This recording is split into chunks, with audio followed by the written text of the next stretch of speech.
El apóstol Pablo ha finalizado sus indicaciones con respecto a cómo vivir bajo el modelo y modelando la piedad. Ese fue nuestro tema anteriormente, bajo el modelo de la piedad. Ya él ha terminado sus indicaciones de cómo vivir bajo el modelo de la piedad y de cómo modelar la piedad. ¿Recuerdan? Sé ejemplo en conducta, en fe, en palabra, en pureza, le dice el apóstol Pablo a Timoteo. Y eso tiene que ver con una vida ejemplar en la que nosotros modelamos la piedad. La piedad, tal como hemos dicho, está relacionada con adorar a Dios, glorificar a Dios de una forma recta, de una forma adecuada, de una forma correcta. Y debemos recordar que la única forma en que adecuadamente podemos adorar a Dios es por medio de Cristo. Jesús dijo: yo soy el camino, yo soy la verdad, yo soy la vida, y luego agregó: nadie viene al Padre si no es por mí.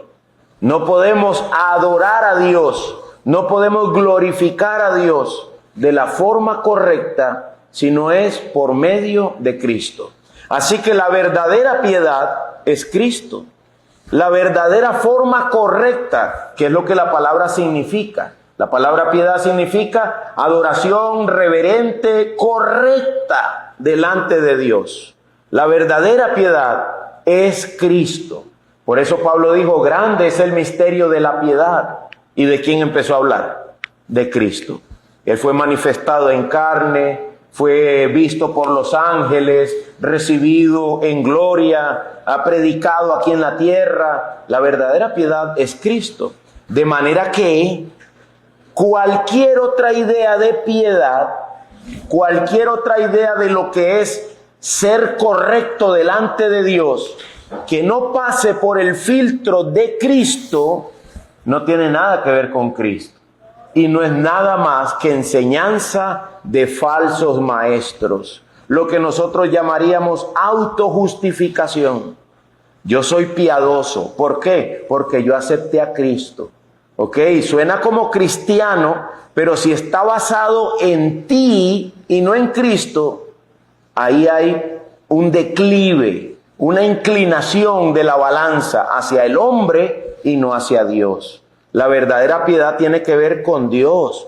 Yo soy cristiano, ¿por qué? Porque Dios tuvo de mí misericordia. Eso es diferente. Eso suena diferente. Dios tuvo de mí misericordia, y en mi ceguera, en mi perdición, Dios me mostró a Cristo y me llevó a creerlo, a abrazarlo, a vivirlo.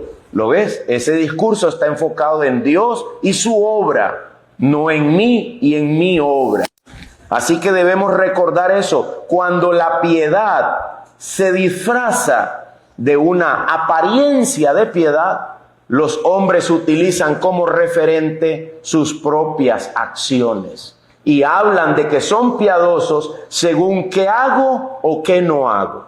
Mientras la Biblia dice que nosotros nada hacemos dejando de comer esto o dejando de beber aquello. Nada hacemos contra el pecado sujetándonos a no digas esto o no hagas aquello. Si no tenemos a Cristo, eso no tiene poder contra el pecado. Lo único de lo que me daré cuenta a través del tiempo es que no puedo. Sin Cristo no puedo. Sin la obra de Dios no puedo. Lo único que voy a hacer es volver una y otra vez a una práctica pecaminosa. Y lo que más seguro va a ocurrir es que me voy a volver un pecador en privado y una apariencia de piedad en público. Es decir, un hipócrita. Me voy a volver una persona que miente. Realmente no soy quien digo ser. Soy lo que soy en tinieblas y en oscuridad. Alguien decía: lo que encuentras cuando la luz se enciende, lo que encuentras cuando la luz se enciende es lo que en verdad hay. ¿A qué se refería?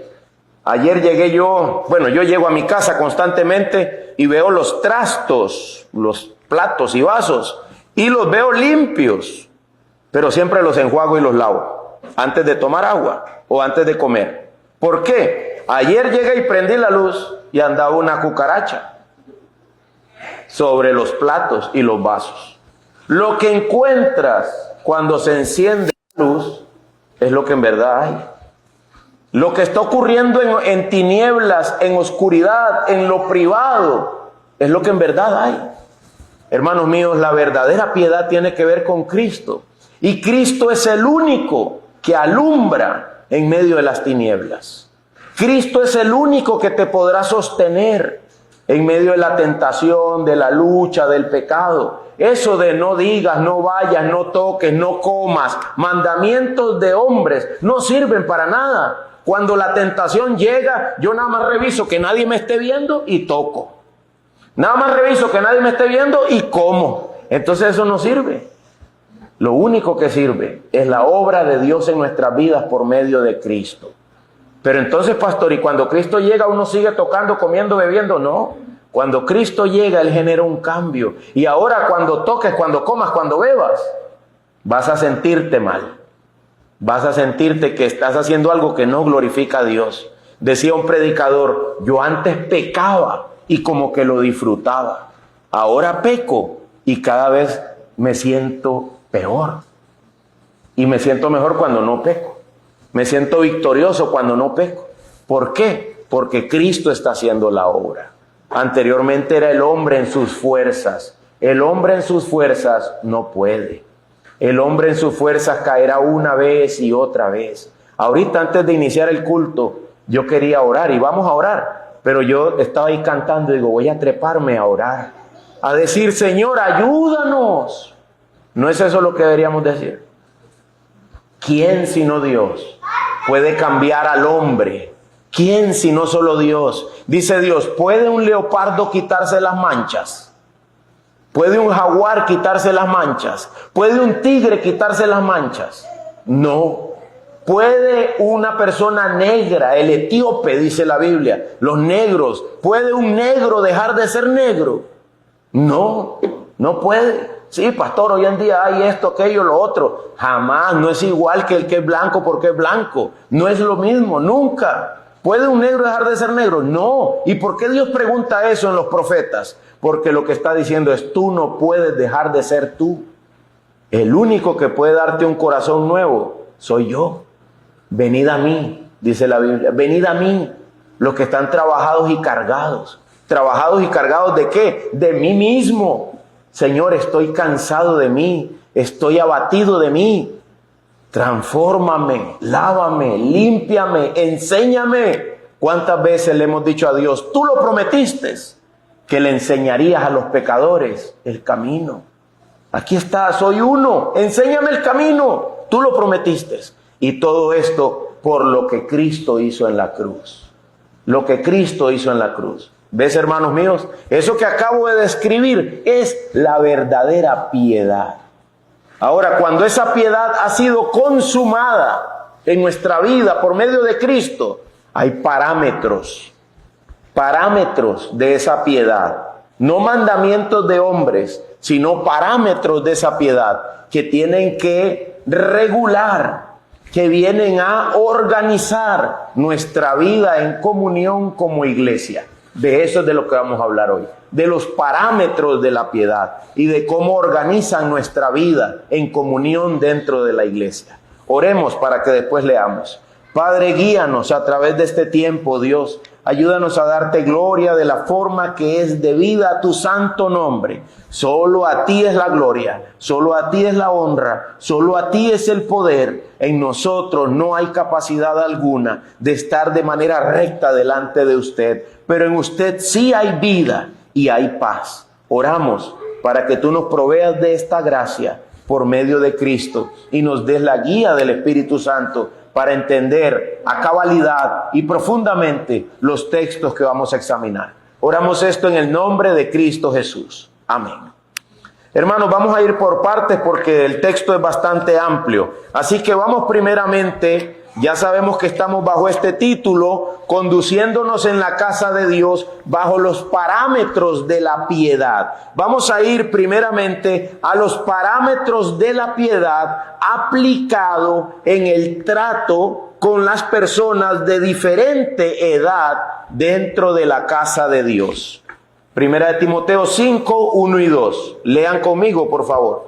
Léanlo ahí. No reprendas con dureza al anciano, sino más bien exhórtalo como a padre, a los más jóvenes como a hermanos, a las ancianas como a madres, a las más jóvenes como a hermanas, con toda pureza. Estos son los parámetros de la piedad. Si yo he sido salvo, si yo he sido transformado, si Cristo mora en mí, ahora el Evangelio va a empezar a definir la manera en que me relaciono con mis hermanos. En esta sección encontramos lo que los académicos llaman grupos etarios. Grupos etarios, eso quiere decir en español sencillo, grupos de diferente edad dentro de la iglesia. Hay ancianos dentro de la iglesia y estos no son pastores. Por el contexto entendemos que se refiere a ancianos por edad. La palabra en el original es la misma que anciano pastor. Pero esto no está hablando de los ancianos pastores, sino los ancianos por edad. Hay ancianos, hay ancianas, están los más jóvenes en masculino y las más jóvenes en femenino. Dentro de la iglesia encontramos esos 4 grupos. El requerimiento principal es uno solo: no reprendas con dureza, sino más bien exhorta. Ese es el requerimiento principal y se aplica a cada uno de los 4 grupos etarios. Se aplica al anciano, a los más jóvenes, a la anciana y a las más jóvenes. Ese mandamiento, no reprendas con dureza. Este requerimiento restringe la impulsividad y la demanda propia de la juventud. Dicen que cuando somos jóvenes tenemos la tendencia a conducir nuestra vida como si fuese un auto de carreras, a toda velocidad. Conforme pasa el tiempo nos vamos calmando, se nos van bajando las revoluciones.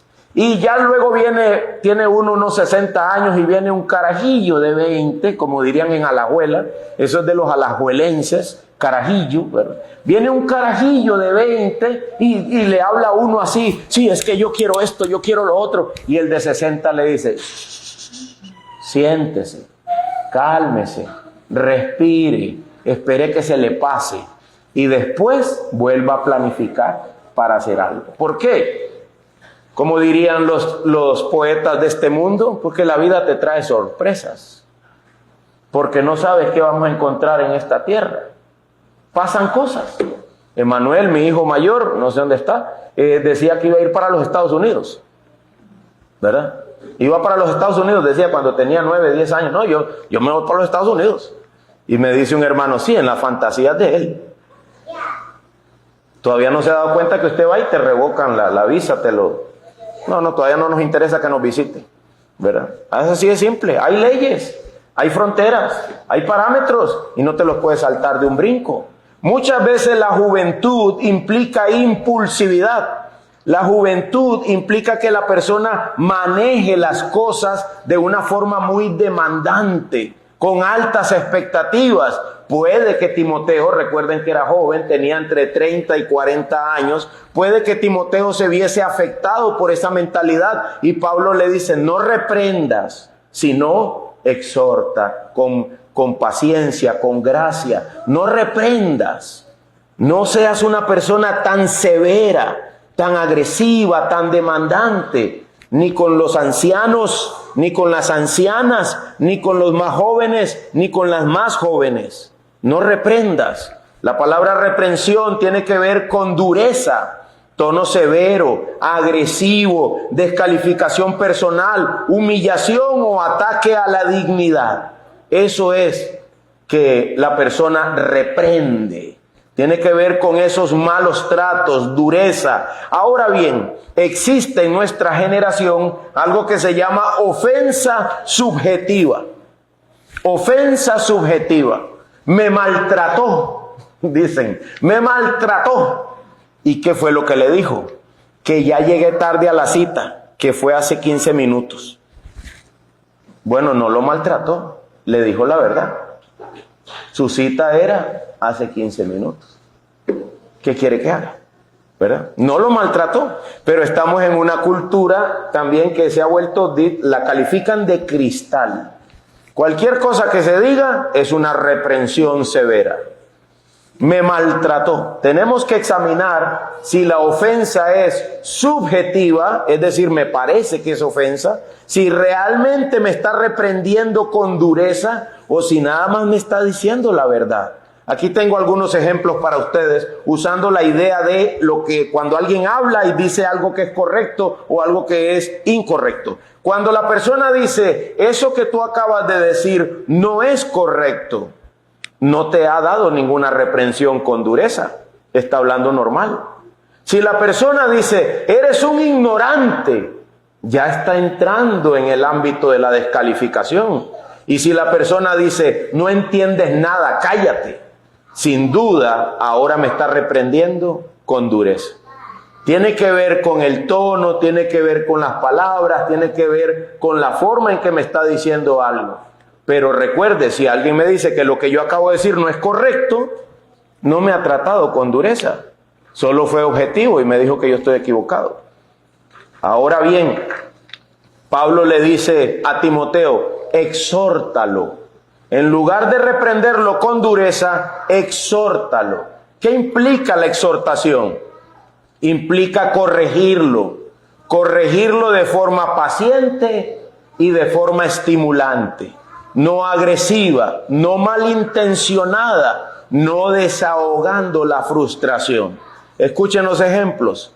Creo que ese punto de vista que acabas de compartir necesita examinarse. Podríamos hacerlo juntos.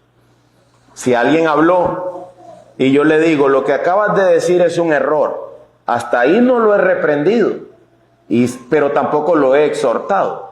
Si lo quiero exhortar, tengo que decirle, creo que lo que acabas de decir, necesitamos hablarlo más, profundizarlo, para dar el detalle correcto. Podríamos hacerlo juntos. En ese momento ya lo estoy exhortando. Ahora ya no solo estoy no reprendiéndolo, sino que ahora estoy estimulándolo y produciendo una corrección saludable.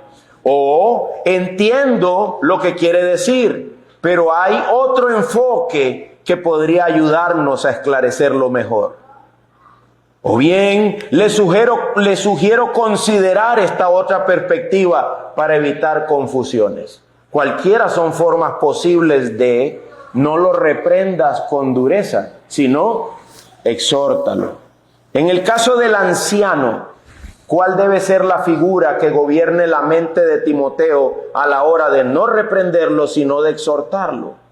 Como a un padre, como a un padre. Lo mejor que viene a mi mente es lo siguiente. Recuerdo cuando me casé, el señor que me casó, que no era mi papá, ¿verdad? El señor que me casó me dijo esto, y esas fueron palabras sabias. Edier, ya no le debes a tu padre obediencia, ya no le debes obediencia, le debes respeto, ya no le debes obediencia. Claro, pues ahora yo estaba casado, ahora tenía a mi esposa, y haciendo mente con este sermón decía yo, eso, como diría el chavo, eso fue sabio. Ya no le debes obediencia, porque ¿sabes qué pasa si un hijo obedece a su padre o a su madre en lugar de ponerse de acuerdo con su esposa? La esposa va a sufrir y probablemente ese matrimonio se va a quebrar.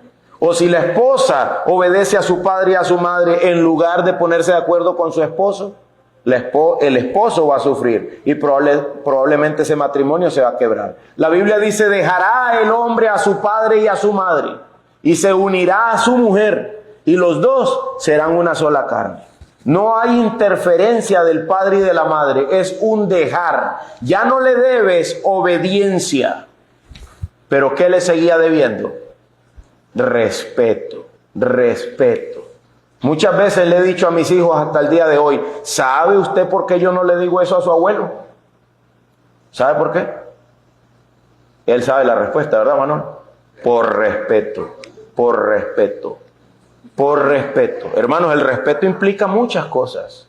El respeto implica el silencio también. A veces hay que callar. No lo puedes decir. No eres la persona para decirlo. Él es mayor. No eres la persona para decirlo. Así que recuerda, estos tratos restringen o dan parámetros para que un pastor trate con un anciano. Pero no solo un pastor. El pastor es un modelo de lo que nosotros también debemos seguir y poner en práctica.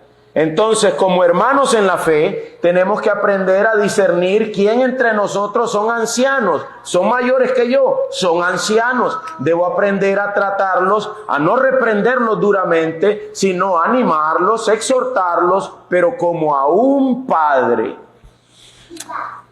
Mi suegro tiene una gran finca y tiene unas 4 vacas. Y las 4 vacas andan comiendo pasto por todo el territorio. Y nosotros éramos discípulos o adeptos a algo que se llama rotación de potreros. Así que hablando con el suegro, decía el suegro, eso no sirve para nada. Ahí están 2 puntos de vista opuestos. Los jóvenes quieren rotar los potreros y el suegro quiere tirarlas a pastoreo amplio. ¿Cómo hago? Diría la Biblia, no lo reprendas con dureza, sino anímalo como a un padre.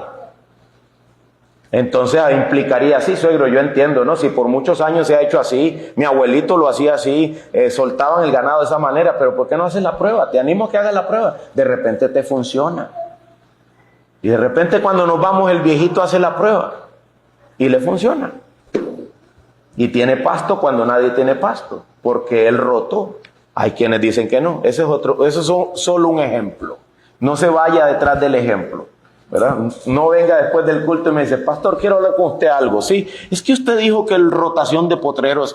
Yo no estaba hablando de rotación de potreros. Era solo un ejemplo de cuando se encuentra un punto de vista moderno, nuevo, con un punto de vista antiguo, diría la Biblia, no reprendas con dureza, sino exhórtale como a un padre, como le hablarías a tu papá con respeto, sabiendo que él es una figura de autoridad y tú estás en crecimiento, estás en desarrollo. Ahora, esto no es solamente cuando se encuentran 2 puntos de vista distintos, esto también es por sobre todo cuando hay pecado.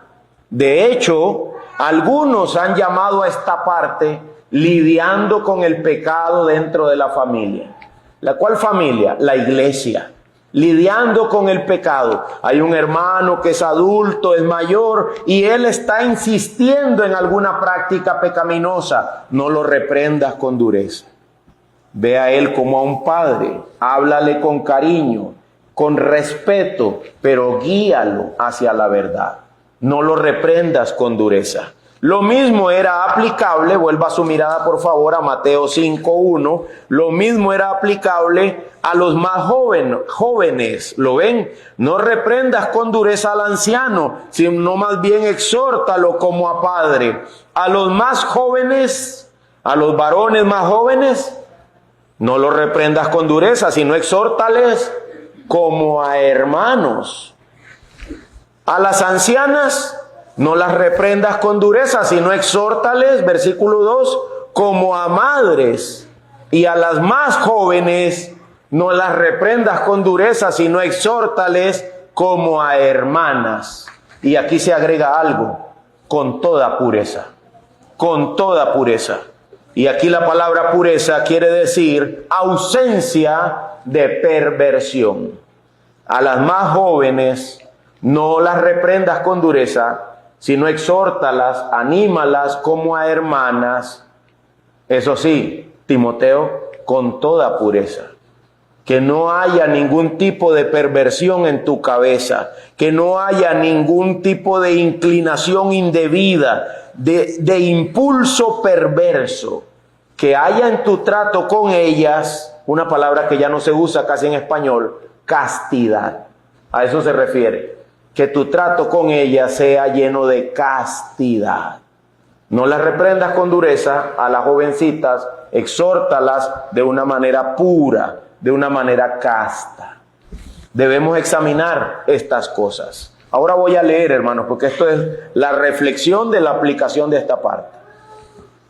Con esto vemos que las Escrituras son suficientes. Las Escrituras regulan la manera adecuada de las relaciones pastorales con diferentes grupos de edad de la iglesia y modelan un ejemplo de trato de los creyentes hacia todas las gentes que les rodean, tanto en la congregación como fuera de la congregación.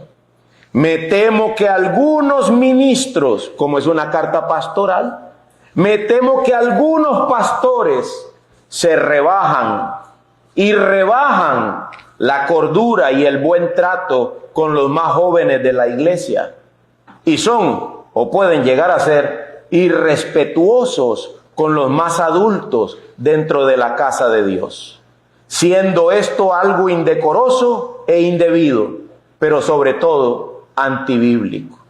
Es decir, varones, pastores, ministros que tratan a los más ancianos de forma irrespetuosa y a los más jóvenes de forma pachuca, como si tuviésemos aquí la cultura callejera y como si estuviéramos reforzando esa cultura callejera. ¿Han visto la cultura callejera? Se saludan así, se dan así, se tocan así, están por aquí y uno dice, todavía no han terminado de saludarse, no, todavía falta, y terminan jugando arroz con leche, ¿verdad? Esa forma de salud, y uno dice, pastor, ¿pero eso en qué afecta? Deberíamos preguntarnos en qué afecta. ¿No se dan cuenta que estamos reforzando una cultura callejera? Una cultura irrespetuosa. Dirían los viejitos, salúdeme como hombre. Salúdeme como hombre. Hubiera llegado yo donde mi abuelo. ¿Qué abuelo? Chóquela. Se me hubiera quedado bien diciendo, ¿qué le pasa a esto? No, papito, se da la mano. Como hombre. Se da la mano. Se estrecha la mano. ¿Me explico? Debemos preguntarnos, hermanos. Tal vez alguien a mí me critique pero recuerde que aquí dice con los jóvenes. Todo está definiendo tratos y debe ser estimulante. No debe ser estimulante hacia lo malo, hacia lo que no glorifica a Dios, sino hacia la piedad. Estimulante hacia la piedad. ¿Qué hacemos nosotros saludando como la gente de las pandillas? Por eso estamos como estamos. Decía alguien en un análisis, el problema de nuestra sociedad son ustedes, no somos nosotros. El problema de nuestra sociedad no es el abuelito que te decía salúdeme como hombre. El problema es el que quiere decir, pero es solo un saludo. Ese es el problema. Por eso estamos como estamos. Porque hemos rebajado todo. Hemos declinado todo. A tratos entre jóvenes que terminan siendo faltos de cordura. Y resulta que a los adultos los tratan de forma irrespetuosa. Estuvimos en una reunión con mi padre y otros varones de la iglesia y yo vi cómo la persona a la que estábamos tratando irrespetaba a mi padre. No solo por ser mi padre. Esa reunión era de disciplina, esa reunión era de corrección y él empezaba a alzar el tono y a hablarle de manera malcriada a mi padre. Tal vez lo podía hacer con hermano Roberto, tal vez lo podía hacer conmigo porque éramos casi de la misma edad. Aún ahí es indebido, pero tal vez lo podía hacer, pero no en esa dirección. En esa dirección debía guardar respeto. Cuando llegan las reuniones, cuando llegan las consejerías a esos grados, uno se da cuenta que ya no estamos yendo hacia donde es. ¿Por qué? Porque ya hay irrespeto. Ya no se está considerando las figuras que tengo delante de la manera correcta. ¿Entienden por qué digo acá eso, hermanos? Repito, me temo que algunos ministros Y por ende no solo pastores, sino también los que seguimos el ejemplo. Algunos ministros se rebajan y rebajan la cordura y el buen trato con los más jóvenes de la iglesia, y a la vez llegan a ser irrespetuosos con los más adultos dentro de la casa de Dios. Interesante, ¿no? ¿Qué le parece, hermano Ismael? Interesante.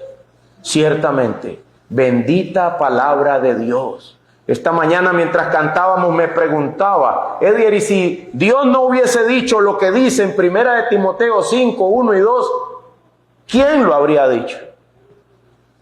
Si Dios no lo hubiese dicho por medio de Pablo, ¿quién lo hubiese dicho? Hermano, yo creo que nadie. Ciertamente dentro de los griegos, autores griegos, ciertamente dentro de los autores griegos, poetas y filósofos, había muchas normas de convivencia. Estas no son las normas de convivencia de la filosofía humana. Estas son las normas de convivencia del Evangelio. Del Evangelio. Y es diferente. Estas vienen de Dios. Esta es la palabra bendita de Dios. Y podemos aprender de ella. Las Escrituras establecen parámetros sabios que ponen límites en los tratos con los diferentes grupos de edad. Varón, escúchame, varón, nunca, y puse 3 veces nunca para ser enfático, nunca, nunca, nunca interactúes o toques de manera malintencionada a una jovencita dentro de la iglesia. Nunca, nunca, nunca interactúes o toques de una manera malintencionada a una jovencita dentro de la iglesia. Porque ahí dice, con toda pureza, con toda pureza. Mujeres, sepan guardar este mismo parámetro en sus tratos con los hermanos de la iglesia. Ni les voy a dar, iba a darles un ejemplo chistoso, pero puede ser indecente. Porque he topado con mujeres que dicen cosas que no guardan la pureza. Las dicen de un hermano, las dicen del pastor, y son cosas indecorosas. No guardan la pureza. Hermana mía en Cristo, yo te diría también, ten cuidado a quién traes a la iglesia. A veces traen a unas devoradoras de hombres que todavía no se han arrepentido de su pecado. Y vienen a ver a quién ven. Y vienen a ver a quién se echan a la bolsa. Hermanas, tengan cuidado con sus amigas. Tengan cuidado. Porque lo mismo que es cierto para el trato de un varón hacia una mujer, hoy en día, lo de toda pureza debe también ser aplicado de las mujeres hacia los hombres. Estamos en una generación en la que hay más formación de mujeres como devoradoras de hombres. Y estos parámetros son los parámetros del Evangelio. Deberían regular nuestro trato. Deberían regular nuestro trato. Deberíamos examinar. ¿Verdad? Yo tenía una familiar que era chistosa. Llegaba bailando a la casa donde mi abuela siempre. Saludaba a todos con una energía. No le podían decir nada de alguien que pasaba porque ella lo devoraba con sus palabras y con su mirada. Basta con ese ejemplo. Hermanas mías, hermanos, saben de lo que estoy hablando. Varones, tratemos con pureza a las señoritas y a las hermanas dentro de la iglesia. Cuidemos que nuestro toque, si les tocamos la espalda, si les abrazamos, cuidemos que estén llenos de toda pureza. Y hermanas, examinemos también nuestro corazón. Yo he visto mujeres aquí mismo dentro de esta iglesia, en cuanto vieron a alguien guapo, un machillo bonito, ya le estaban poniendo el ojo. Ya le estaban poniendo el ojo. Y eso no glorifica a Dios. Toda pureza. Habiendo dicho esto, lo último que debemos decir, es necesario decirlo, que lo que acabamos de leer en 1 de Timoteo 5, 1 y 2, también regula el principio de Mateo 18. ¿Qué dice Mateo 18, hermanos míos? Si tu hermano peca, ve y dile, estando tú y él solos. ¿Cómo se lo voy a ir a decir? No con dureza, sino exhortándole. al cambio. No con dureza, sino exhortándole al cambio. Sí, hermano, aquí estamos. Estamos también para juzgar tu pecado. Hermano mío, te he visto hacer esto y esto y esto. Hermano, eso no glorifica a Dios. Arrepiéntete. ¿Qué dice la Biblia? Si lo has ganado, si te escucha, lo has ganado. Y si no, toma contigo a 2 o 3. Le decía yo a un hermano que él sabe quién es: hermano, tienes que tranquilizarte. Cuando nos toca lidiar con esto, tienes que calmarte. No te puedes enojar, porque uno se indigna. No, pero respire, bote el aire y tranquilícese. Tenemos que aprender a lidiar con el pecado de nuestros hermanos. No los reprendas con dureza, sino exhórtales. Es decir, no llegues a cortar la cabeza, sino exhórtales, exhórtales. Claro, siempre habrá quien se levante y diga: me querían cortar la cabeza, y si no huyo me matan. Mentiras, mentiras. Queríamos verte viviendo para Cristo, y nadie te iba a cortar ninguna cabeza. Pero como tú prefieres acusar a los demás y salir corriendo, eso es lo que se llama ofensa subjetiva. No es una ofensa objetiva. Objetivamente nadie le faltó el respeto.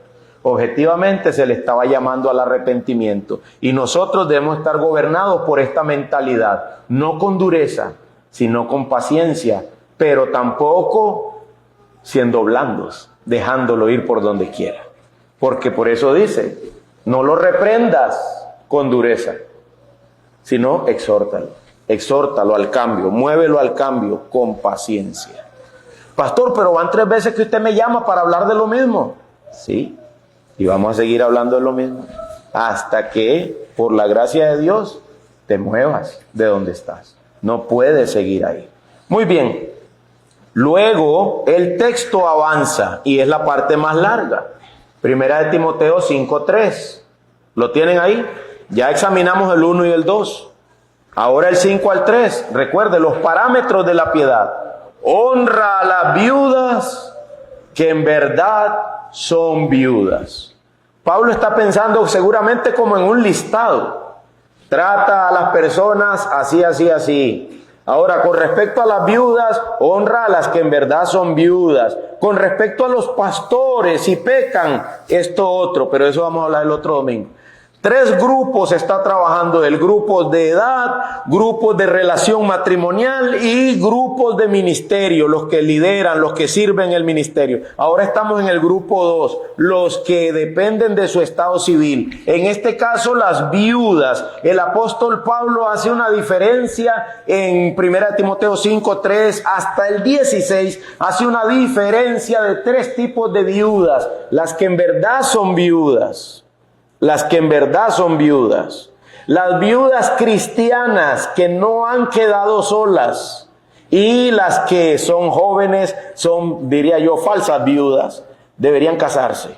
Hay 3 tipos de viudas, pero aborda este estado civil de la viudez, de la separación, de que quedó sola. En este tiempo era por la muerte, muy poco, bueno, tal vez sí, había también divorcios, pero hoy en día los divorcios están a flor de piel. Así que hay varias divorciadas que en realidad son viudas, según la Biblia. El parámetro de la viudez el parámetro del divorcio sería del divorcio válido. Es aplicado aquí bajo el criterio de la viudez. Vamos a examinarlo. La viuda que en verdad es viuda. Es lo primero que el apóstol aborda, ¿verdad? Déjeme ver qué pasó aquí. La hoja estaba volteada. ¿Por qué se pasó a las otras viudas si no he visto las primeras viudas? Las viudas que en verdad son viudas. Veámoslo ahí en el 5 primeramente.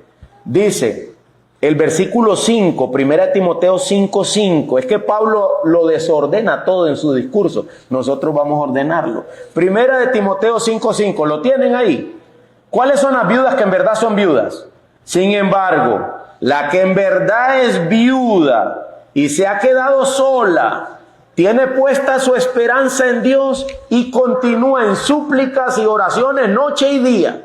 Ahora pasen por favor al verso 9 para que sigan viendo a la que en verdad es viuda. Que la viuda sea puesta en la lista solo si no es menor de 60 años, habiendo sido la esposa de un solo marido. Verso 10, que tenga testimonio de buenas obras, si ha criado hijos, si ha mostrado hospitalidad a extraños, si ha lavado los pies de los santos, si ha ayudado a los afligidos y si se ha consagrado a toda buena obra. Esas son las viudas que en verdad son viudas. Se los retomo a manera de lista. Viuda que en verdad es viuda. 1, ha enviudado. Es decir, ha quedado sola. Tiene que haber quedado sola. 2, mantiene su esperanza solamente en Dios. Continúa en súplicas y oraciones. No cada 3 días, sino noche y día. Que sea mayor de 60 años. Que haya sido esposa de un solo marido. Que haya criado hijos. Probablemente que ya murieron, porque si no, ¿cómo es que se quedó sola? ¿Verdad? Que haya criado hijos que ya murieron, o que al final se rebelaron contra el evangelio y la abandonaron. Que haya criado hijos, pero que esté sola. Que haya mostrado hospitalidad.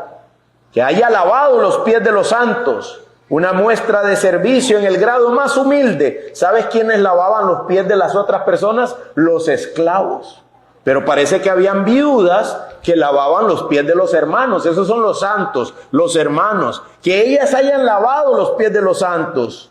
Que haya ayudado a los afligidos. En fin, que esté consagrada en toda buena obra.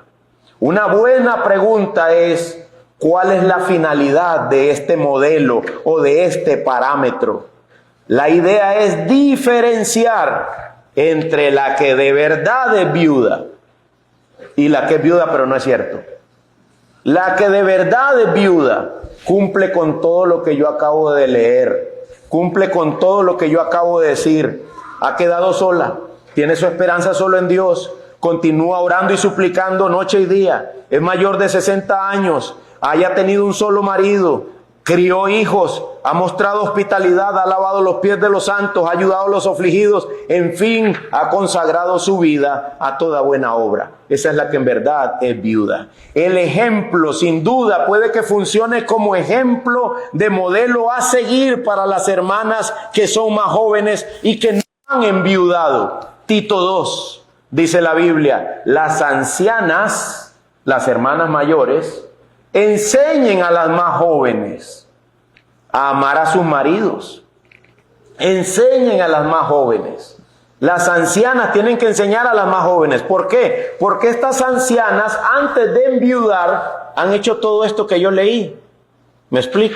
Todo esto que está en la Biblia. Antes de que ellas enviudaran, ya vivían todo esto. No es que hasta que enviudó empezó a vivir como dice ahí. Es la viuda que de verdad es viuda, ha vivido siempre así. Le dice Pablo a Timoteo. Y a esta es a la que tienes que poner en la lista para ayudarla. Porque esta de verdad es una viuda. Ha quedado sola, pero siempre ha sido una mujer santa, piadosa. A esa hay que apoyarla financieramente. Eso es lo que Pablo le está diciendo a Timoteo. A esa es que hay que honrarla. Ve ahí, por favor, 1 Timoteo 5:3. ¿Qué dice? Honra, 1 Timoteo 5:3. Honra a la viuda que de verdad es viuda. Y la palabra honra significa o está más vinculada a honorarios. ¿Han oído eso que dice el abogado? Mis honorarios serían tantos. No es decirle, muchas gracias, qué honorable usted, señor licenciado. No, no es eso. Él diría, sí, gracias por los honores, pero honorario significa mi plata. Honra es, dale plata. Pastor de la iglesia, organiza las finanzas de manera que haya recurso para la mujer que de verdad es viuda. La que de verdad es viuda. Y el hombre, no, ese tiene que trabajar hasta que se muera del sudor de su frente a conseguir comida. Sorry. Lo siento por ello, es una broma, pero es casi verdad. Es casi verdad. En cambio, la hermana viuda que ha guardado todos estos parámetros de piedad, ha sido muy servicial, una hermana que de verdad ha ayudado, siempre se ha entregado al servicio a los demás, como dirían las abuelitas, sin chistear. Sin chistear. Mi abuela, yo la escuchaba a las 4 de la mañana. El cucharón contra sartén haciendo pinto. Y luego la máquina ahí. ¿Qué crees que seguía? Tortillas, maíz, algo. Cuando usted se levantaba a las 5, ya había algo que ponerle en el plato. A veces bromeo con mi esposa, ¿verdad, mi amor? Un anuncio, hermanos. A veces bromeo con mi esposa y le digo, mi amor, mañana hay que estar de pie a las 6 de la mañana. Cuando salga el rayo de luz, tenemos que estar trabajando, porque si no, no alcanza el día. Hago yo así, deben ser las 5:15, porque ya veo casi luz. Uy, que no salga más el sol, ¿verdad? Y con el otro ojo veo a mi esposa, está dormida, pobrecita, hay que dejarla descansar. Ya nos vamos levantando por ahí de las 6:30, ya está. Mientras enciende el fuego, porque el de la finca no es de botón, es de fósforo. Mientras enciende el fuego y calienta el agua y me hace el pinto, ya nos dieron las 11. Entonces le digo a mi esposa, si fuéramos como los de antes, esto fuera distinto. Y la culpo a ella por dormir. Pues yo tampoco quería que el sol saliera. Hermanos míos amados, estas mujeres viudas eran lo que nosotros llamaríamos unas santas. Unas santas. ¿Alguno tuvo una señora así que conoció? Que usted, esa señora es una santa. ¿Qué señora? Yo nunca le he oído ni decir una cosa mala, ni hablar mal de su marido, nada. Y servicio total. Hermanos, si antes las producía la cultura, ahora, ¿sabes cuál es el último reducto que puede producirlas? La iglesia.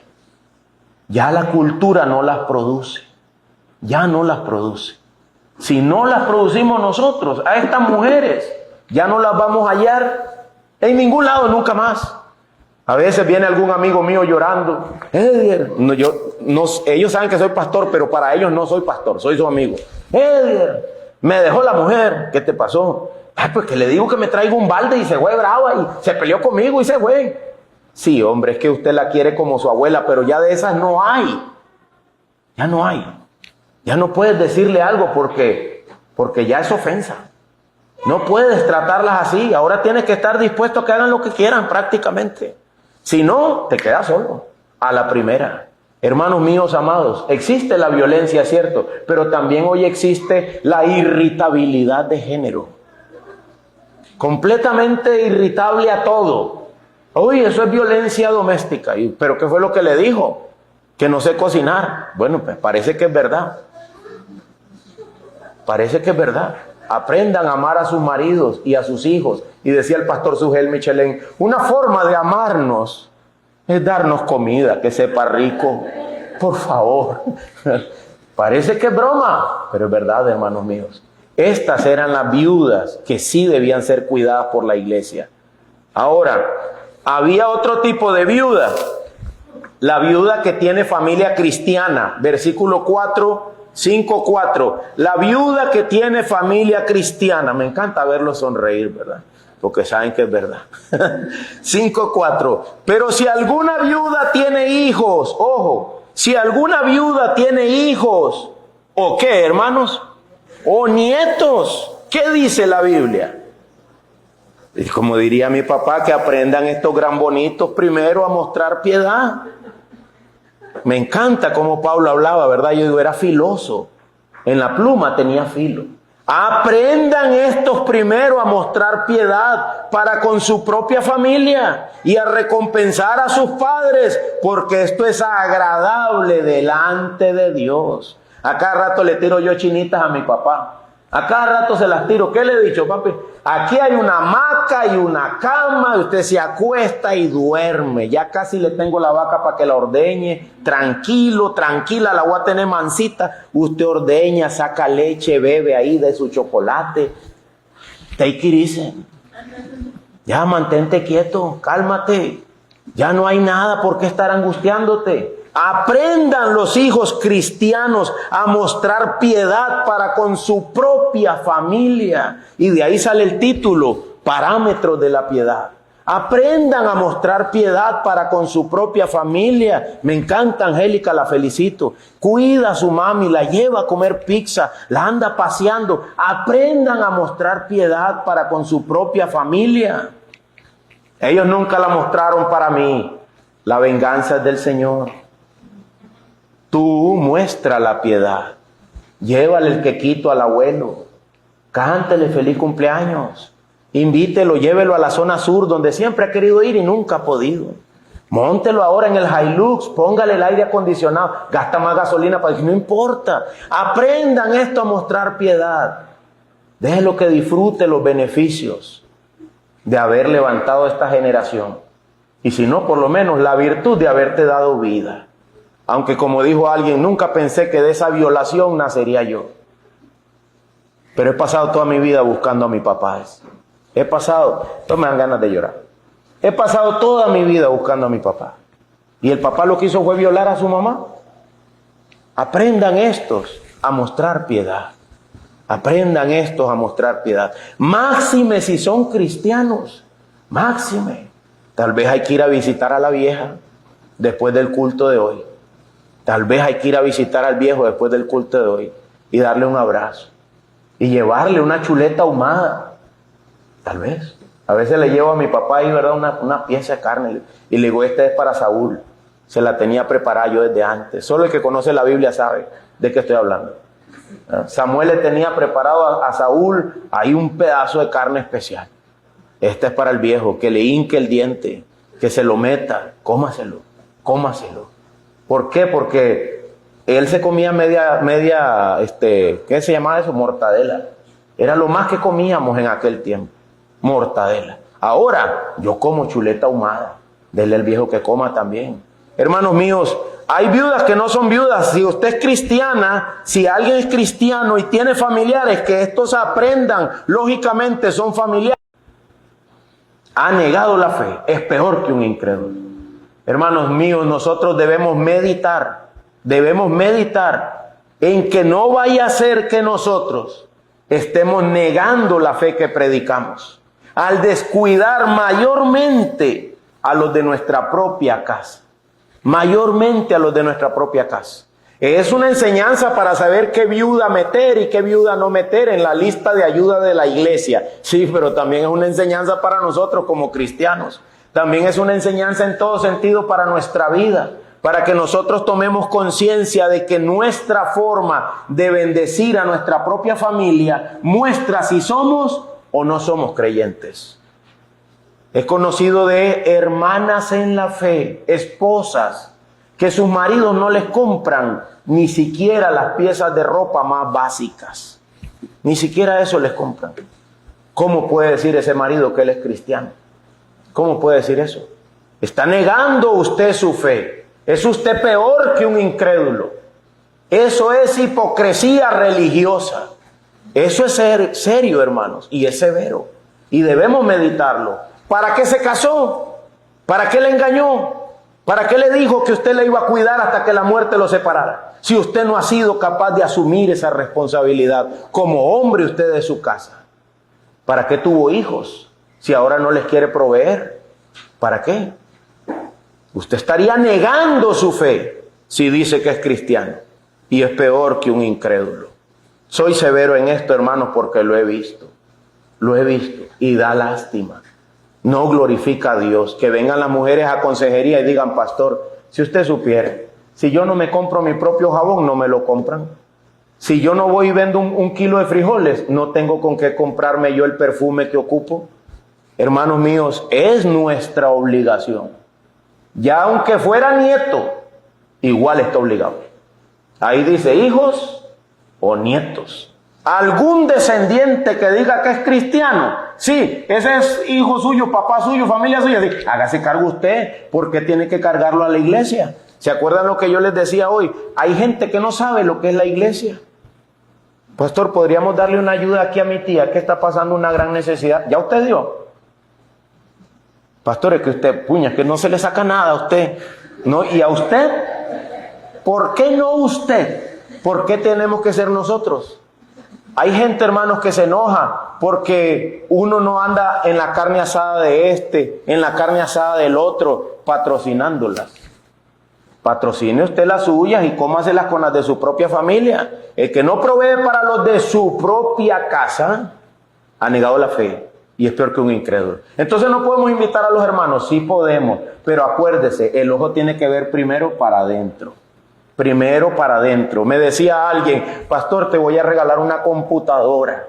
Y le digo yo, primero vaya a pagar el recibo del agua porque no lo ha pagado. Y su mujer me dijo que usted nunca paga el recibo del agua y que se los cortan todo el tiempo. Pastor, para todo da Dios, pastor, agarre la computadora, no la quiero. Primero vaya, sustente a los de su propia casa. A los de su propia casa. Porque si no, usted es peor que un incrédulo. Porque lo que quiere hacer con regalarme la computadora es limpiarme las botas. Es un lustrabotas. Quiere ganarse al pastor para que el pastor lo deje pararse en el púlpito, para ahora él ser el grande, el califa en lugar del califa. ¿Y por qué no te ganas a tu mujer? No, o sea, no me interesa, o sea, está ganada ya. Pero usted no me lo he ganado. ¿Lo ves? Eso se llama, no sé cómo, trepador, serruchapiso. Esta ya está ganada, voy por el que sigue. Primero los de su propia casa. Preocúpese por ganarse a su esposa, el corazón de ella. La Biblia dice que la mujer se sujete sin tener temor a ningún mal. Se sujete sin tener temor a ningún mal. Sujeción voluntaria, dado el buen comportamiento del esposo. Sujeción voluntaria. Conozco un hermano que hasta le tiene una tarjeta y una cuenta bancaria a su esposa. Cuando le pagan a él le pone la plata de ella. Ella sale de compras, ¿verdad? Amén, dice mi madre. Sujeción voluntaria. Otra hermana dijo una vez, con ese hermano, a mí me encanta ir a pasear. ¿Por qué? No hay que preocuparse por nada. Él sabe dónde vamos a parar, dónde vamos a comer, qué vamos a comer. Él lleva ya un plan. Hermanos míos, el que no provee para su propia casa es peor que un incrédulo y ha negado la fe. Que aprendan, si usted es viuda pero tiene familia cristiana, primero tienen que aprender los cristianos a mantenerle y a aprender a mostrar piedad. Qué interesante que la piedad es práctica. Si Cristo está en mí, eso afecta nuestra forma de vida. Aprendemos a mostrar piedad. Y por último, está la viuda ilegítima. Esa es ilegítima. Está la viuda de verdad, está la viuda que es cristiana y tiene familia, y está la viuda ilegítima. Versículo 6, 1 Timoteo 5, 6, 11, 12, 13, ¿lo tienen? Pero la que se entrega a los placeres desenfrenados, aún viviendo, está muerta. Esta es otra viuda. ¿Cuál? La que se entrega a los placeres desenfrenados. Esta no es viuda de verdad. Esta vive entregada a placeres. Aún viviendo, está muerta. Versículo 11. Pero rehúsa, verso 11, pero rehúsa poner en la lista a viudas más jóvenes. Así que ser joven y viuda es una característica de una viuda ilegítima. Las que tienen menos de 60 son más jóvenes. Las más jóvenes, ¿por qué, Pablo? Porque cuando sienten deseos sensuales, contrarios a Cristo, se quieren casar. Y no es que eso esté mal. Verso 12. Incurriendo así en condenación. ¿Por qué? Porque terminaron condenadas. Por haber abandonado su promesa anterior. Parece que antes decían, soy viuda de 20 o de 30 años. Prometo vivir solo para Cristo a partir de hoy. Ayúdenme. Ok, entonces la ayudaron. Ella lo prometió. Me voy a quedar sola, voy a limpiar las bancas de la iglesia y voy a hacer aseo y voy a ayudar en todo lo que pueda y predicar el evangelio y orar de noche y de día las 24 horas. Amén, hermana, está bien, te vamos a pasar tu ayuda. Pero resulta que a los días, mira, ¿por qué le sonríe a aquel? Parece que le gusta. Ah, ¿en serio? Sí, me parece como que se quiere casar. Pero ella prometió que iba a vivir para Cristo. Pues parece que ya no, ¿verdad? Ahora va a vivir con el negro. Así me decía una señora. Es que yo amo a mi negro. Sí, pues vas a tener que escoger, porque el negro le dijo, o tu iglesia o yo. ¿Sabes qué dice la Biblia a una mujer cuando el negro te diga eso? O tu iglesia o yo. ¿Sabes qué tienes que escoger? A Cristo. Bueno, usted me puso en esa encrucijada. Yo sigo a Cristo. Yo te estaba sirviendo, pero tú no quieres ni que vaya a culto. En ese momento hay que escoger, ¿verdad? Pues ella dijo, yo amo a mi negro. Se fue y no volvió más a la iglesia. Hermanos míos, estas muchachas parece que se enamoraron, les gustó a alguien y se fueron detrás del negro. Se fueron detrás del amor de sus vidas. Y ya no están siguiendo lo que prometieron que iban a hacer. Entonces dice Pablo, no las pongas en la lista. Verso 13. Además de que se enamoran, porque todavía están jovenzonas, además aprenden a estar ociosas. Andan de vagas, yendo de casa en casa. Les sobra tiempo. No solo son ociosas, se vuelven charlatanas, muy bromistas. Una vez estaba yo ahí, le hice una broma a un amigo, pastor amigo mío, y me dice, muy bromista, ¿verdad? Dije yo, me cayó el guante. Yo no soy bromista, a mí no me gusta mucho hacer bromas, menos pesadas, pero le hice una broma. Y él me vio, ya me acordé que fue lo que dijo, muy chistosito, ¿verdad? Nunca más. Una broma con ese hombre, nunca más. Ella dijo que yo era muy chistosito, así que ya no más. Así que dice la Biblia que aprenden a ser charlatanas. Aprenden a ser muy chistositas. Eso era lo que quería que quedara en sus mentes. No, se vuelven muy chistositas y entremetidas, hablando de cosas que no son dignas. De nuevo, si Pablo no lo hubiese dicho, ¿quién lo hubiera dicho? Si Dios no hubiese regulado esto, ¿quién lo hubiese regulado? Tengo un versículo para ustedes que dice así, se lo voy a citar. Está en Corintios, pero lo que Pablo dice es, todo me es lícito, pero no todo conviene. Todo me es lícito, pero no todo conviene. Así que hay un parámetro para las viudas ilegítimas. Estas no las pongan en la lista. Lo que Pablo está diciendo es, son entregadas a placeres, son jóvenes arrastradas por su deseo sensual, rapidito ya quieren casarse, andan de casa en casa, aprenden rápido a hacerlo, a andar de casa en casa, a ser charlatanas, se vuelven muy divertidas, son entremetidas, hablan de cosas que no son dignas. Sin duda, dice un comentarista, les sobra tiempo. ¿Por qué? Porque ella ya no tiene quien le diga nada. No tiene a nadie que le diga dónde vas. Ya no tiene a nadie que le pregunta, ¿para dónde vas? Ella simplemente anda de casa en casa, ¿verdad? Uy, me siento tan libre, pastor, ¿verdad? Siempre yo digo al pastor, porque uno escucha cosas raras. Me siento tan libre, pastor. Pues como un peso que me quitaron de encima, ¿verdad? ¿Y ahora qué? Voy a ver cuál plan me funciona más. Voy a ver cuál. Montaña, playa, parque de diversiones. Como ahora ya no es solo a la casa del vecino, es que antes había que ir en carreta a otros lados, o a caballo, eso era muy complicado, o a pie. En cambio ahora usted se monta y podemos estar donde querramos, ¿no? Hoy en día es una libertad de movimiento increíble. Pues aquí ya no aprenden a andar de casa en casa, diría yo, aprenden a andar de un polo turístico a otro polo turístico.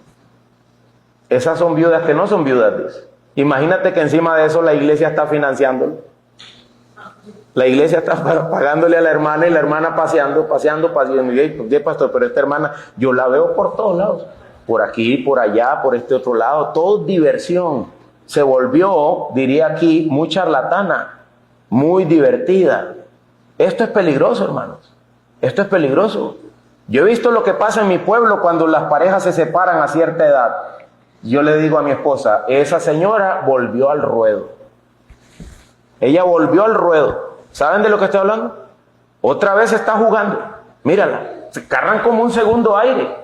Me conocía 2 o 3. Agarraron un segundo aire increíble. Ya no parecían doña señora. Parecía que la habían soltado. De eso es que está hablando aquí. De un comportamiento indebido. Hermanos, ¿cómo termina todo esto? Alguien puede decir, pastor, que es el sermón más raro hoy, ¿verdad? Bueno, diría Sujel Michelén, predico cosas mejores. Pero eso no, o sea, no estoy diciendo que esto no es mejor, esto está muy bueno. Esto está muy bueno. conducta y parámetros de la piedad. Existe algo que se llama ética cristiana.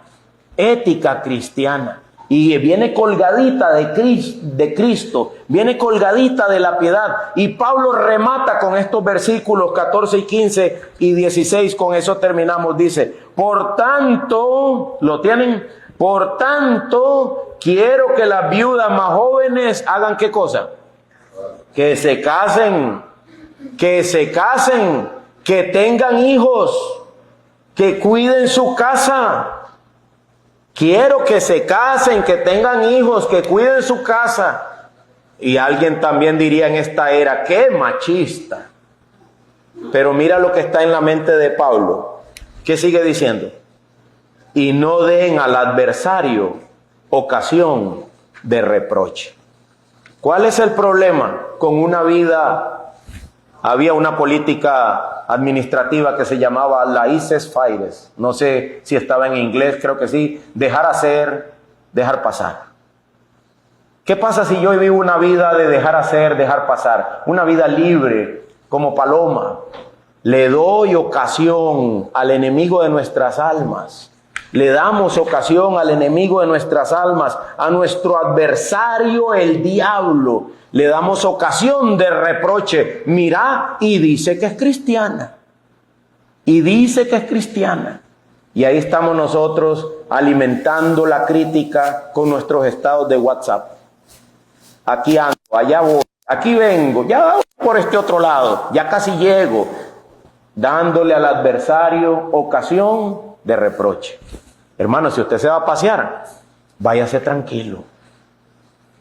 Deje de andar avisando. ¿Se acuerda que decían los viejitos?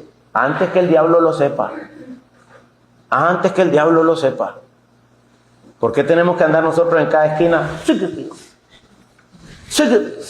La Burger King, en Tukis, yo que sé, no sé dónde está Tukis. Son lugares que se me ocurren, ¿verdad? Y uno puede casi seguirle el itinerario. Ah, sí, está manejando hacia tal lado. Así que va.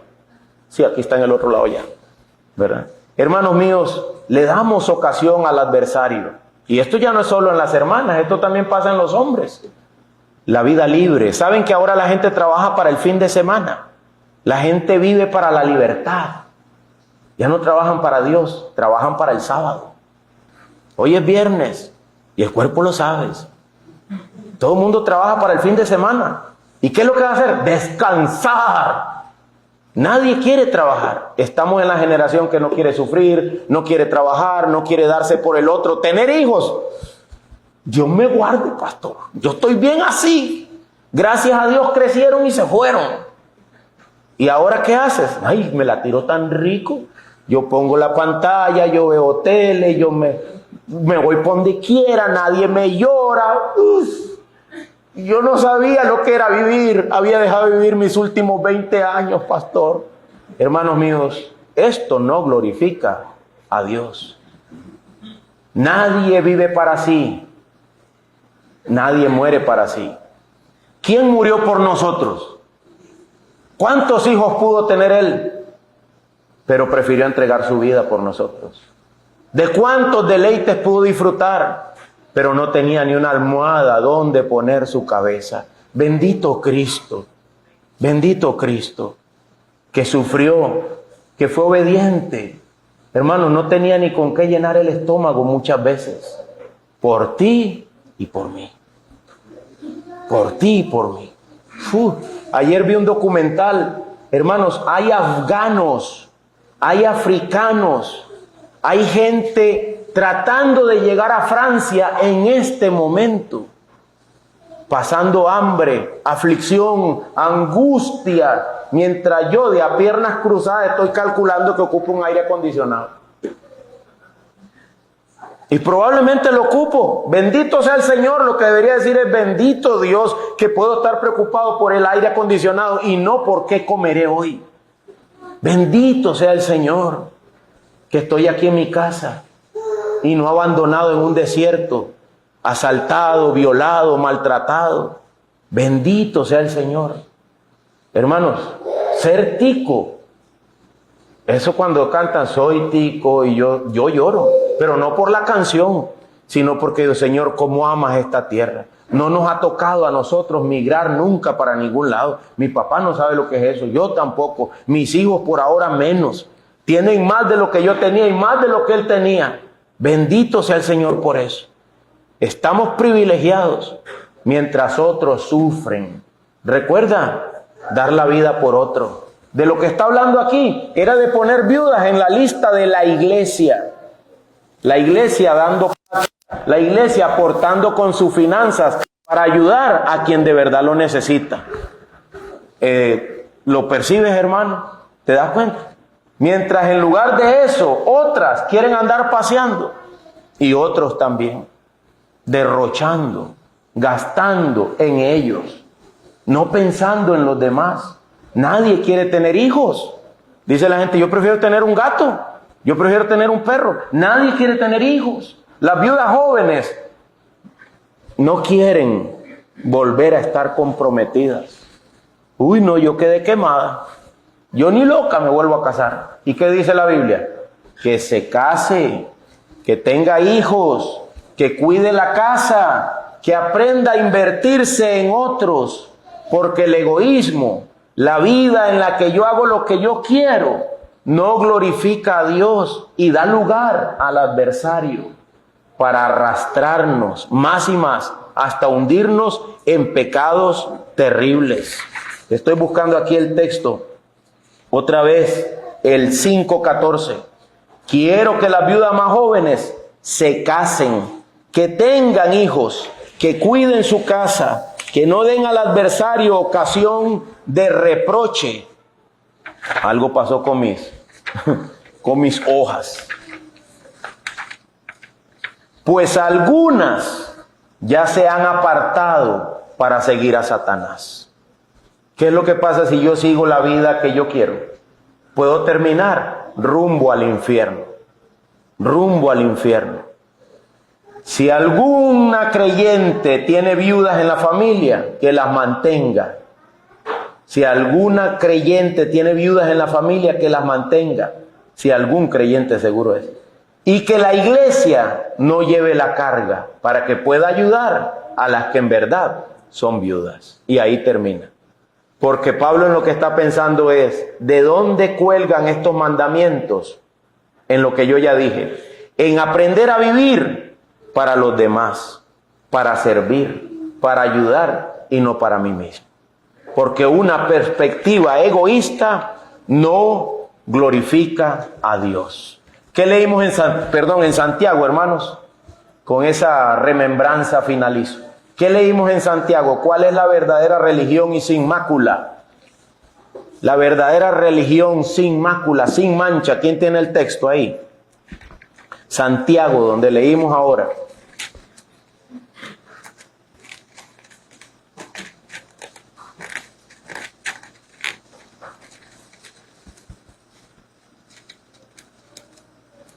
¿Quién lo tiene? Santiago 1. ¿Lo vieron? El 27. Santiago 1:27. La religión pura y sin mancha delante de nuestro Dios y Padre es esta. 2 puntos. ¿Cuál es? Visitar a los huérfanos y a las viudas en sus aflicciones. ¿Y qué es lo último? Y guardarse sin mancha en el mundo. Que nadie tenga nada que decir.